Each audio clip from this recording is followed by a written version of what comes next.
Visión Nocturna, una rara mezcla de noche y periodismo. Bueno, seguimos, faltan 15 minutos para las 22:30, o pasan 15 de las 22, como les guste. Vamos a por otros rumbos, si les parece. El próximo 16 y 17 de abril tendrá lugar una nueva jornada, son las 6ª Jornadas Nacionales por la Salud, los Derechos de Salud Sexual y Reproductiva, que es convocada por MISU y el Departamento de Género, Equidad y Diversidad del PIT-CNT. Por suerte, 2x3 tenemos el gusto de hablar acá en Visión Nocturna con la directora de Mujer y Salud en Uruguay, que es Lilian Abrasinskas. Lilian, buenas noches, ¿cómo andás? Hola, ¿cómo les va? Un gustazo también hablar con ustedes. ¿Cómo andás? ¿Todo bien? Sí, cansada. Agotada hasta ahora, pero sí, una menudez. A esta hora... Sí, aparte sabemos, ¿no? Que uno tiene que llegar a casa y hacer cena, entonces... no me digas, mirá vos. Entonces ya de la vida doméstica, que también, aunque no lo parezca, las feministas tenemos. Claro, vos además tenés mellizos, ¿no? Sí, varón y nena, sí, de 15 años. Linda edad. Sí, con sí, la verdad que es una linda edad. Yo creo que tiene muy mala fama, pero claro, es una edad apasionante. Sí, si uno recuerda cuando tenía 15 era fabuloso. Maravilloso, claro. ¿se acuerdan? Claro, hace un tiempito nada más. Tal cual. Bueno, y además preparando lo que son estas jornadas. Sí, que estas jornadas, bueno, les cuento un poquito la historia, sí, claro, para que tengan idea. Las jornadas empezaron en agosto del 2012, que era en un momento donde, apelo a la memoria de todo el mundo, era que ya estaba por aprobarse en el Parlamento la ley de interrupción voluntaria del embarazo. Una ley que ustedes saben, después en las negociaciones parlamentarias, bueno, fue desmereciéndose en relación a sus textos originales y terminó siendo un texto de negociación complejo, complicado, con muchas dificultades, pero que, digamos, el avance que genera en el país es, bueno, regular los servicios para que la práctica del aborto esté dentro del sistema de salud. Entonces, nosotros ya sabíamos que la negociación venía complicada, pero que bueno, que iba a ser inminente la aprobación de un cambio normativo, y por experiencia en relación a otros países, todo el mundo sabe que cuando hay un imaginario que tener la ley ya es haber llegado a la meta, y en realidad cuando uno ve lo que ha pasado en otros países, tener la ley no es más que culminar una fase para empezar otra, que tiene que ver con cómo esa ley se traduce en políticas, servicios, y es un cambio en la vida concreta y real de las personas, ¿no? Entonces, sabiendo que esto se venía, convocamos con las compañías del PIT-CNT justamente a pensar cómo íbamos a hacer para adelante, ¿no? Cuál era el nuevo rol que tenía que tener la sociedad civil, que durante muchos años habíamos estado trabajando justamente por el cambio legal. Entonces, planteamos en realmente convocar a toda una cantidad de organizaciones que trabajan en distintos campos de la salud y los derechos sexuales y reproductivos, o que son impactados, digamos, por las faltas de condiciones para ejercerlos. Entonces ahí, bueno, primero que nada es todo lo que tiene que ver con el andamiaje sindical de los servicios de salud, y por lo tanto hemos trabajado siempre muy estrechamente con la Federación Uruguaya de la Salud y con la Federación de Funcionarios de Salud Pública, justamente en la preocupación de cuál es el rol, ¿no?, de los gremios en este cambio de timón y en la incorporación de una dimensión de la salud que hasta en ese momento no había sido considerada en el país.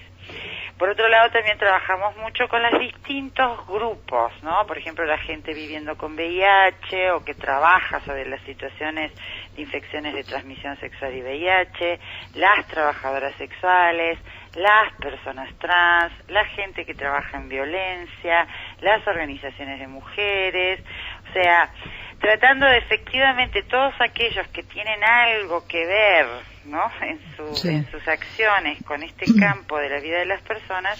Bueno, fuimos todos, lo convocamos un poco para plantear cuál iba a ser el nuevo contexto que teníamos en el país y cómo teníamos que posicionarnos hacia adelante. Claro. Entonces esas jornadas, bueno, sirvieron entre otras cosas para, bueno, hacer un análisis de contexto, sabiendo y tratando de pelear hasta último momento para mejorar el texto de la ley. La segunda jornada fueron inmediatamente la ley aprobada para conocer de primera mano cómo va a ser la implementación y la reglamentación. La tercera jornada tenía que ver con la intención de derogar la ley. ¿Se acuerdan que ni bien aprobada la ley en el 2013 hubo la consulta ciudadana? Entonces fue como el acuerdo de todas esas organizaciones de decir, bueno, podemos no estar de acuerdo con la ley, pero lo que se ganó hay que defenderlo, exacto. Para no retroceder. La quinta fue en el marco de las elecciones nacionales. Y entonces ahí lo que acordamos es para que tengan una idea, es una jornada donde vienen 200 personas de todo el país. Entonces ahí lo que acordamos fue lo que se conoce como la Plataforma Nacional en Salud y Derechos Sexuales y Reproductivos, que es el acuerdo de plataforma básica de recomendaciones que esperamos que se tengan en cuenta para los próximos 5 años de gobierno. Perfecto, me acuerdo que lo hablamos acá, eso. Exactamente. Y ahora en estas sextas lo que vamos a hacer es, y eso por eso es una jornada doble y por eso estamos un poquito extenuados, porque hay gente que va a venir de todo el país y que hay que resolver alojamientos, por supuesto, y toda la esas infraestructura. Cosas, pero nosotros en MISU la otra pata que tenemos es el monitoreo de las políticas públicas y hacemos investigación. Y entonces hemos estudiado cómo están funcionando los servicios de salud sexual y reproductiva en los departamentos de Río Negro, Paysandú y Soriano. Ya habíamos estudiado Salto, porque se acuerdan que Salto, una vez implementada la ley, todos los profesionales de la ginecología del departamento objetaron conciencia, por lo tanto no había ginecólogos en Salto que... Aprovecho y te hago un paréntesis. ¿Cuál es la situación hoy en Salto? La situación hoy en Salto sigue siendo que hay una médica que viaja una vez hay un profesional que viaja una vez por semana desde Montevideo. En principio han habido convocatorias a otros profesionales, habrían otros 2 profesionales, pero aparentemente uno de ellos ha objetado conciencia. O sea que... Seguimos en una situación compleja, digamos. Sí, pero esta situación compleja de Salto la hemos vuelto a encontrar en Paysandú, la hemos vuelto a encontrar en Río Negro y lo hemos vuelto a encontrar en Soriano. Lilian, ¿cómo hacen ustedes este seguimiento que vos decís?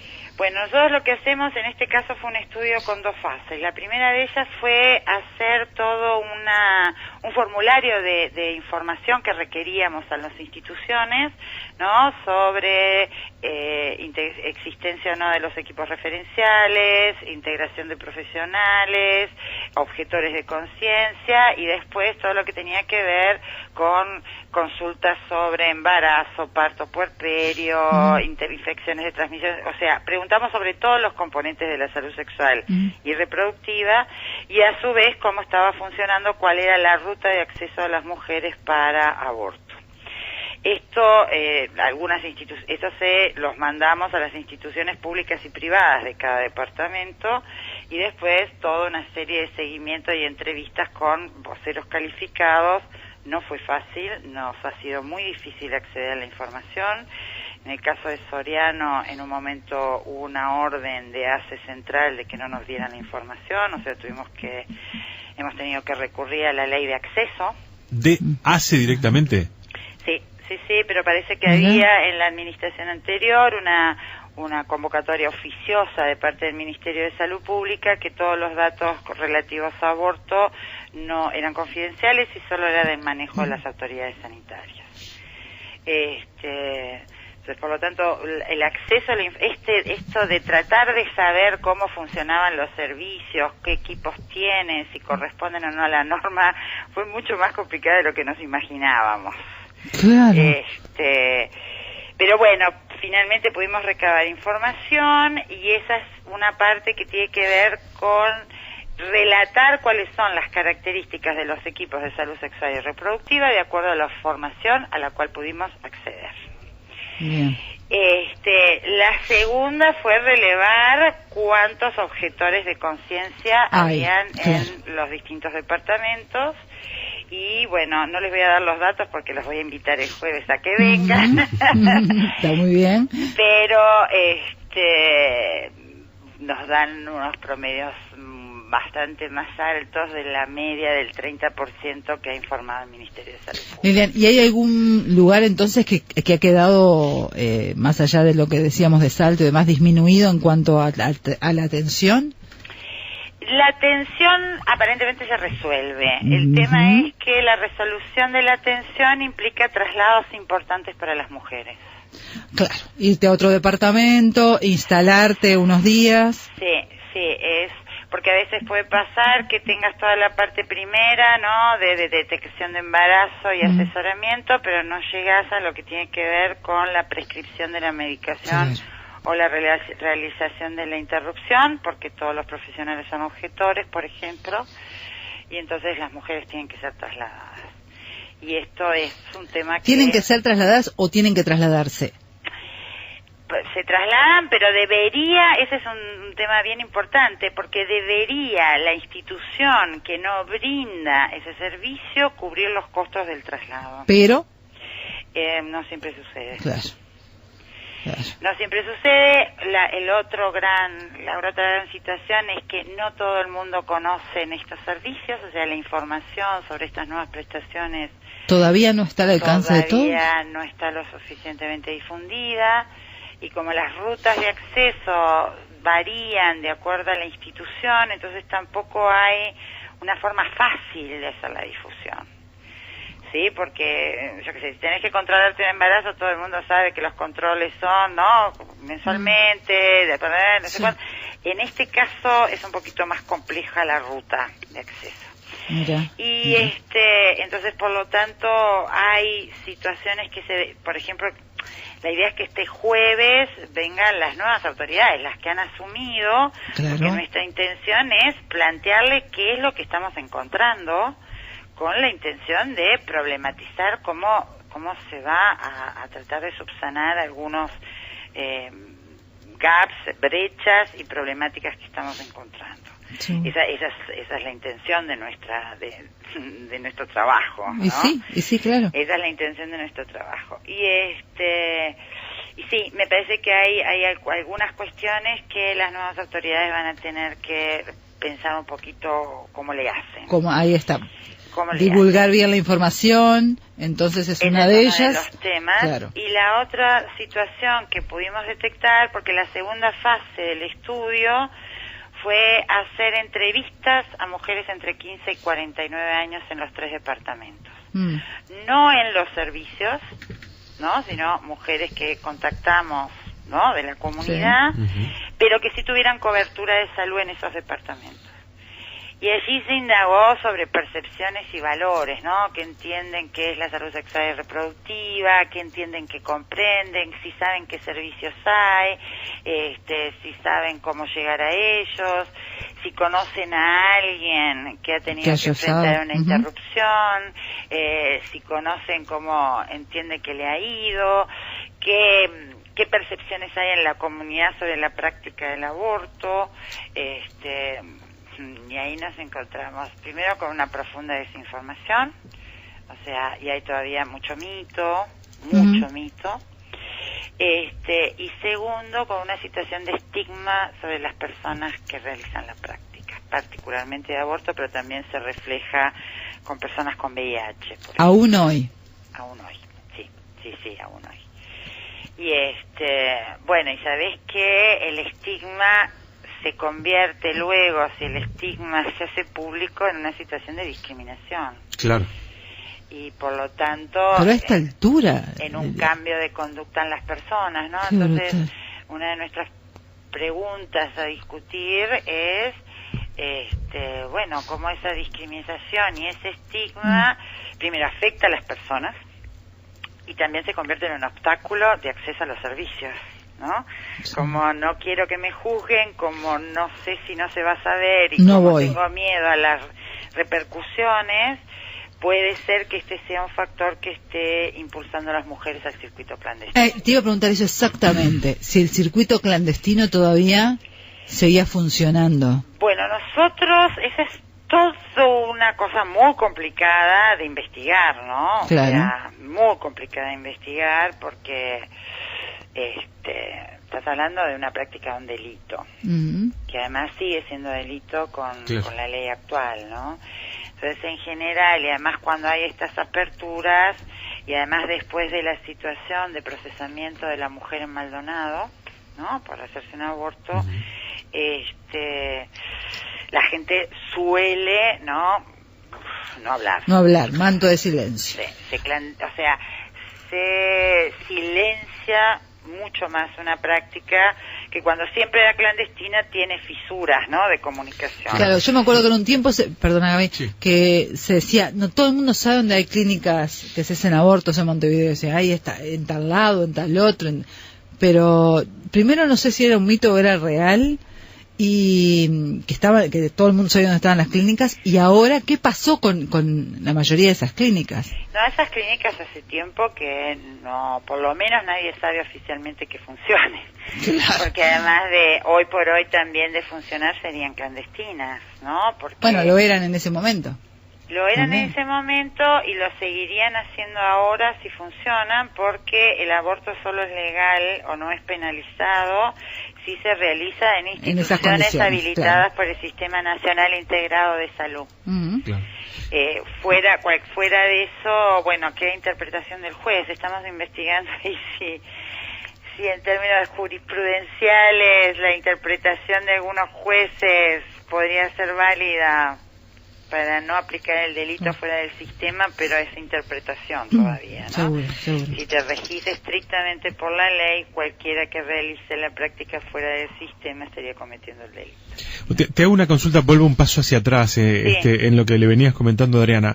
Cuando hablabas de obviamente la falta de información, la estigmatización, estabas hablando también de los actores de los servicios de salud. Bueno, en pueblos chicos todo el mundo se conoce. Esa es una de las cosas que uno tiene que entender de la dimensión.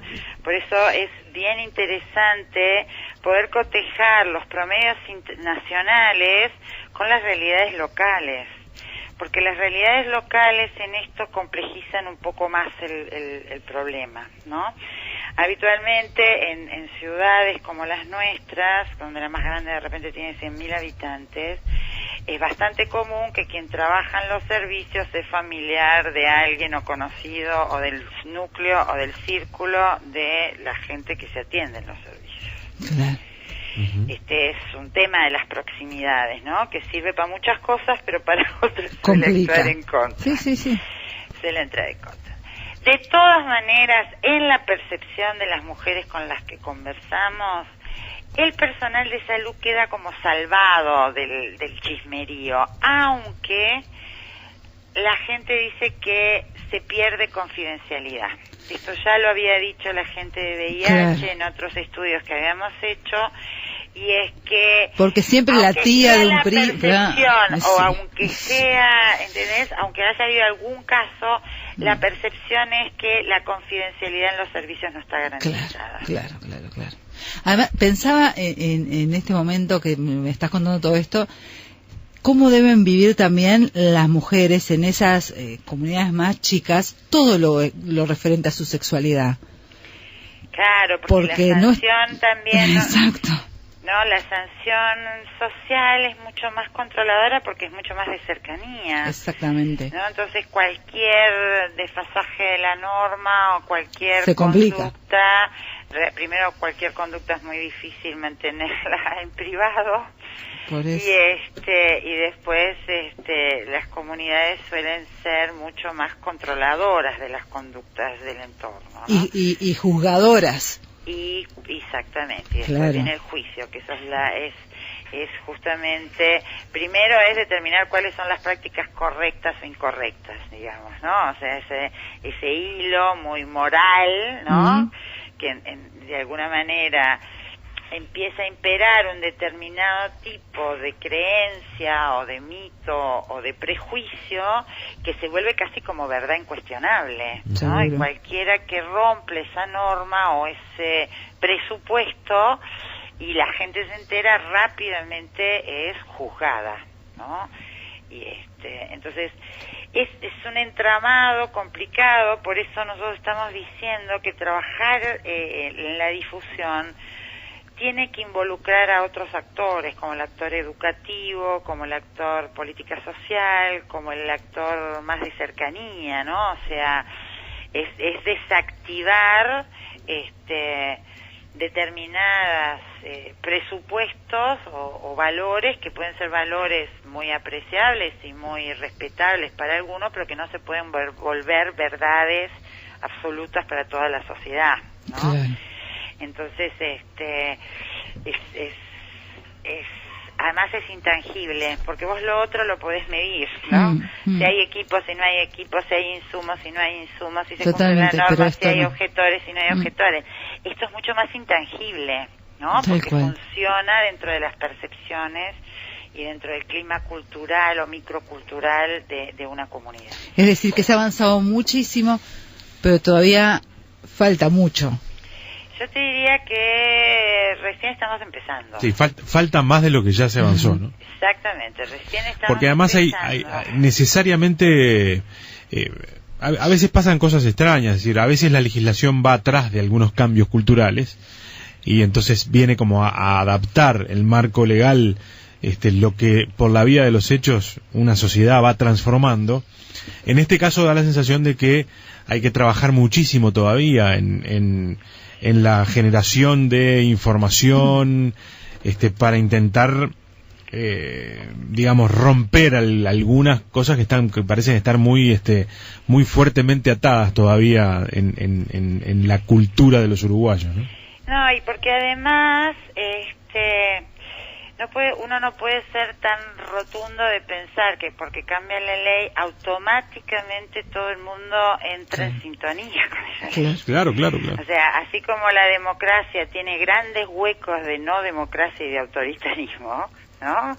Como el hecho de hablar de determinados niveles de alfabetismo también muchas veces no matiza, y por lo tanto entendemos analfabetismo como leer y escribir, pero eso implica otras cosas, ¿no? Tener capacidad crítica, poder reflexionar y generar tu propia fundamentación de tus actos.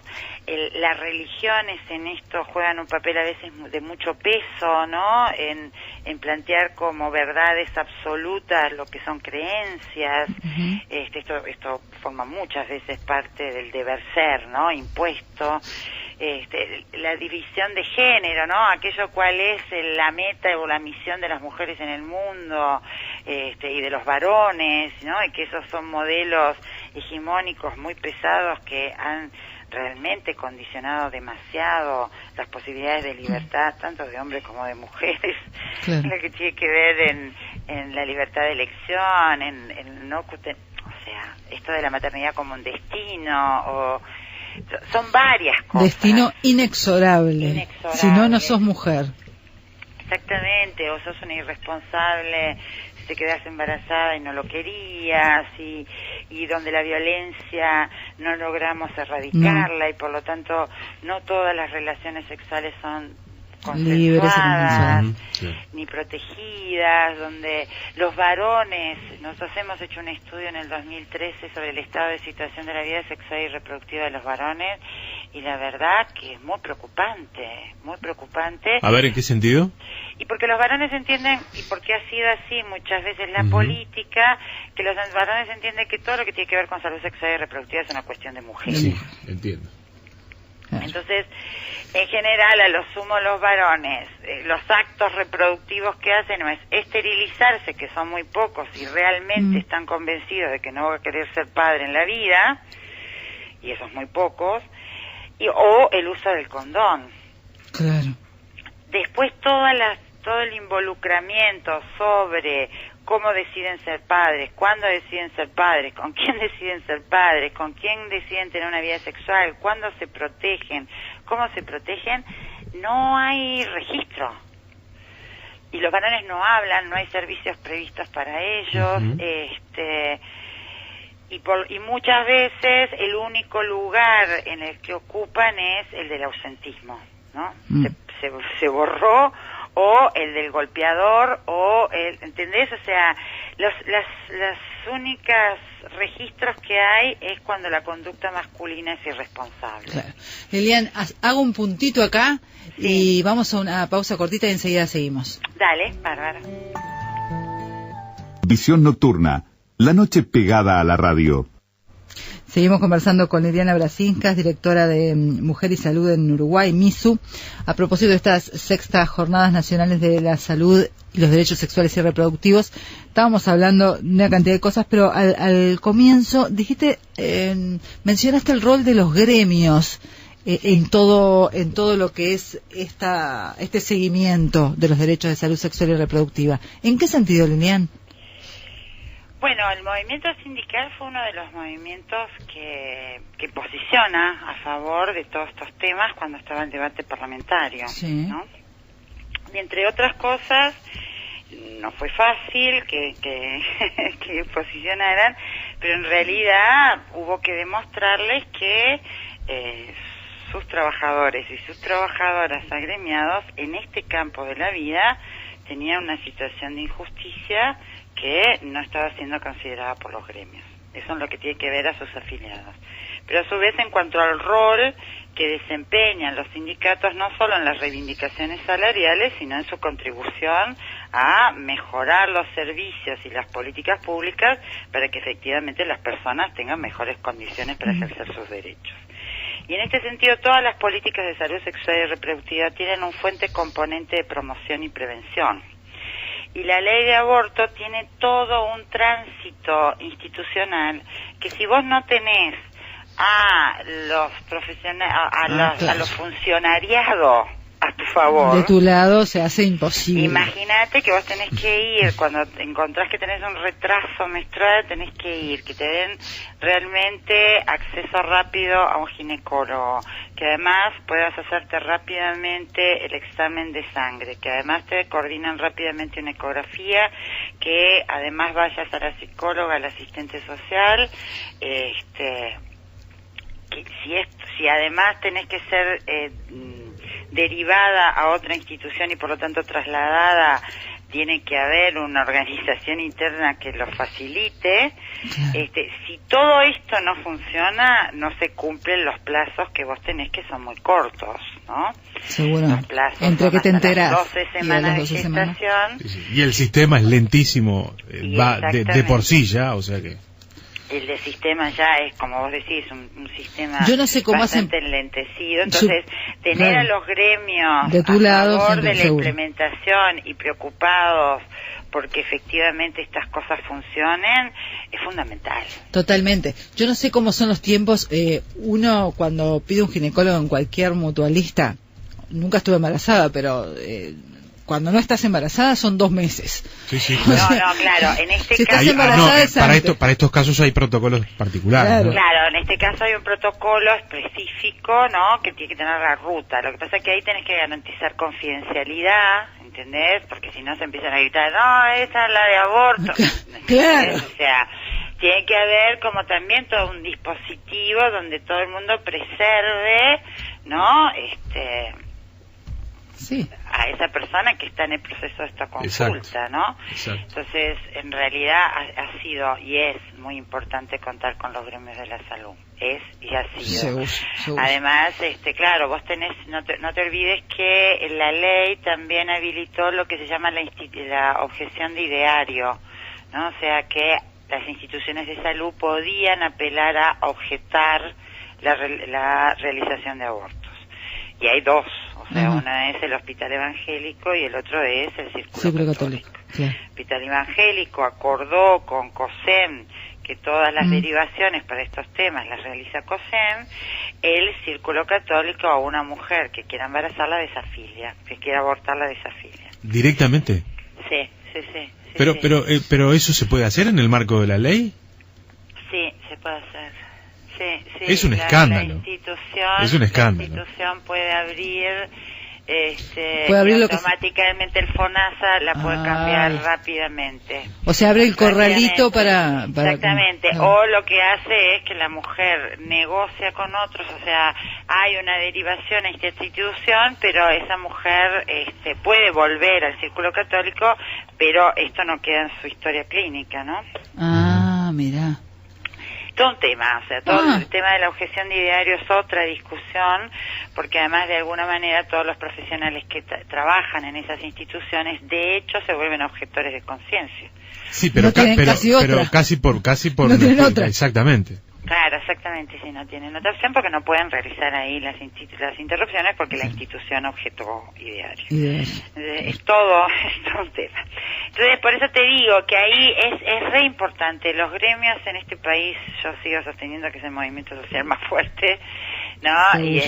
Y realmente es sumamente importante que estén involucrados en esta concepción de derechos y en que realmente se hagan todos los esfuerzos para que hayan implementaciones de los servicios efectivas.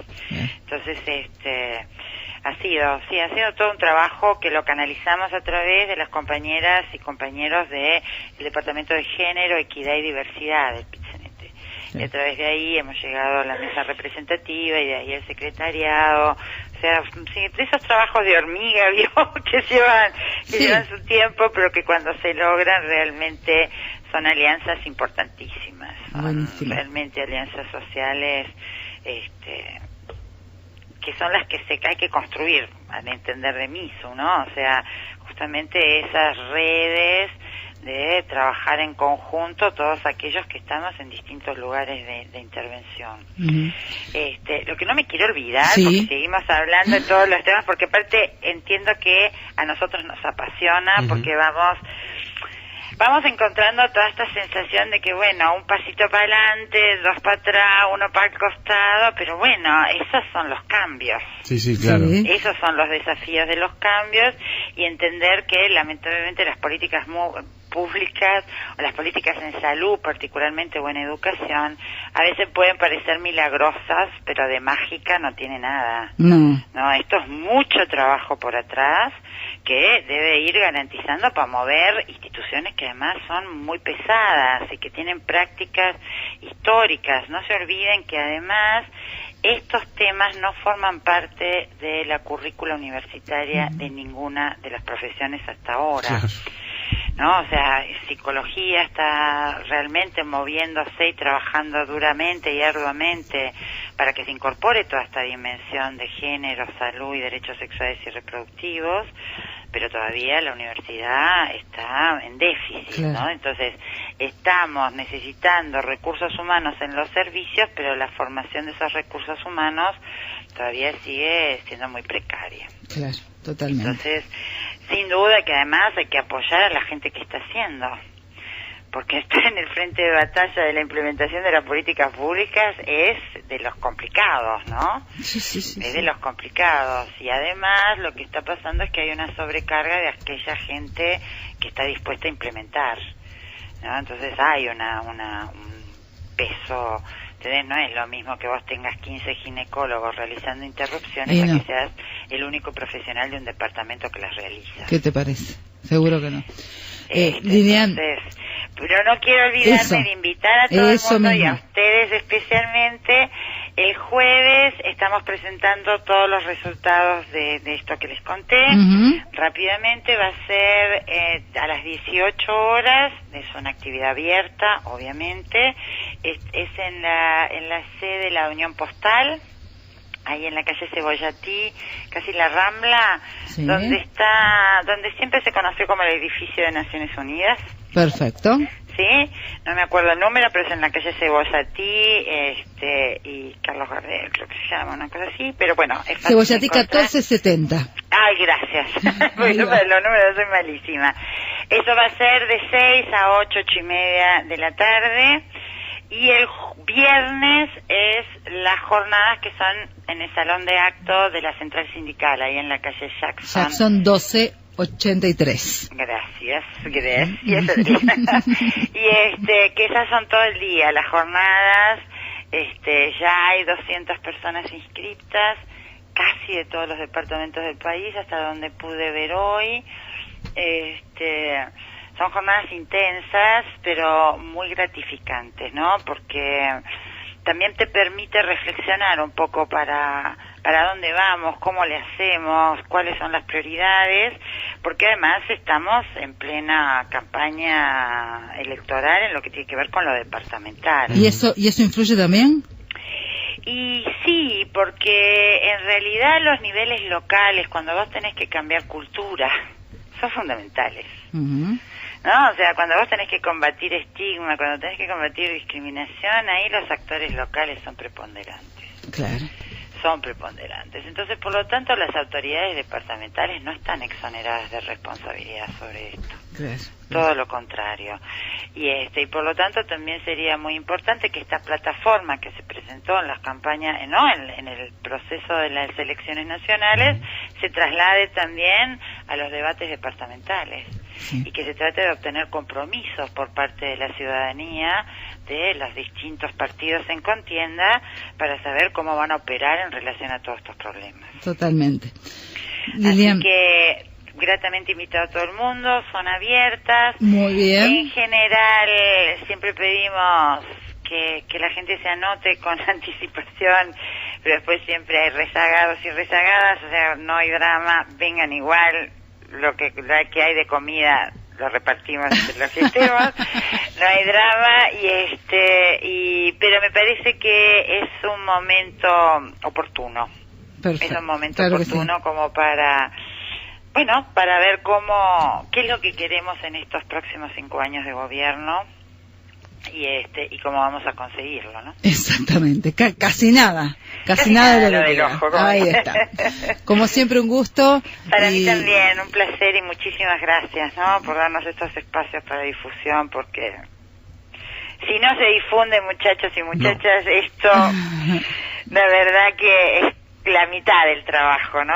La gran parte de este trabajo es difundirlo y que la gente lo conozca y que reflexione y que haga uso de la información y que la ejerza, ¿no? Un beso, Liliana, hasta la próxima. Un beso enorme, estamos en contacto. Chao, chao.